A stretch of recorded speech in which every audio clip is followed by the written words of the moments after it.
I think one of the things that I'm most interested in is creating architecture that leads people to explore their surroundings. I mean, of course, it is about the building because the building has to do all these things, but my feeling is that I don't really want people to notice the building as much as I want them to notice what the building is showing them. I've always been really interested in the building being part of the landscape as though it actually grew there. When I was younger, I went to Egypt, and I was overwhelmed with the ancient temples there and how they feel like they just grew out of the desert landscape. And I think that the entrance to our hotel and the scale and sort of the power of those sort of the columns framing the ocean was really influenced by especially Luxor Temple.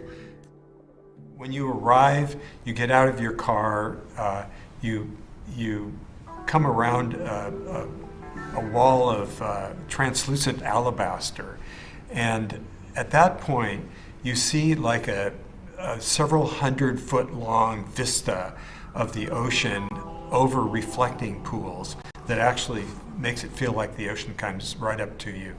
And they basically, layer by layer by layer, create the illusion that the ocean is actually coming right up to you. Because as you look out across these reflecting pools, the water in them and the reflection of the sky melts into the ocean itself. And you're not really sure where that line between where's the real ocean and where's the imagined ocean. But then off of that are these kind of cozy, more human spaces with much lower ceilings and surrounded by walls and bookshelves and paintings and warmer colors and all that. So contrasting this kind of monumental space that looks out over this vast ocean, we have these cozy little niches where people can feel comfortable, sit by a fire, have a quiet dinner. On the outside of the building, the landscaping is essentially native landscaping of that region. So you get to just enjoy the plant life that was already there.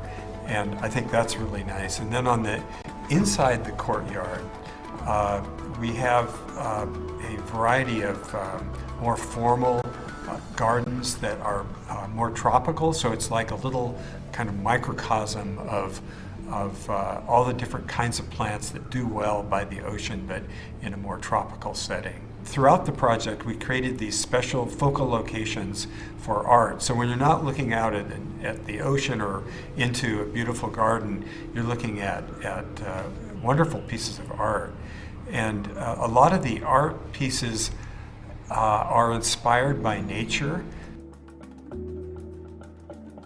I think of the entire environment as one thing: landscape, architecture, interiors, art.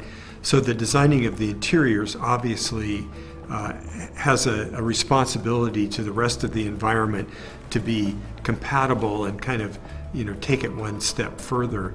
And so it's an extension of the architecture. The furnishings, we designed a lot of the furnishings. There's this connection with historic Mexican design, and there are woven fabrics, geometric patterns, warmer colors. Those are all kind of there, so that when you're in the room or in the public spaces in the hotel, you feel you're in Mexico. The thought process that went into the design of the hotel was actually almost the same as designing a house. It's just that there are multiples of everything, and but the general layout, the focus on the ocean, the attitude about nature and art, and the kinds of spaces, the variety, the materials used, the furnishings, everything is very similar, because in a way a hotel is a home.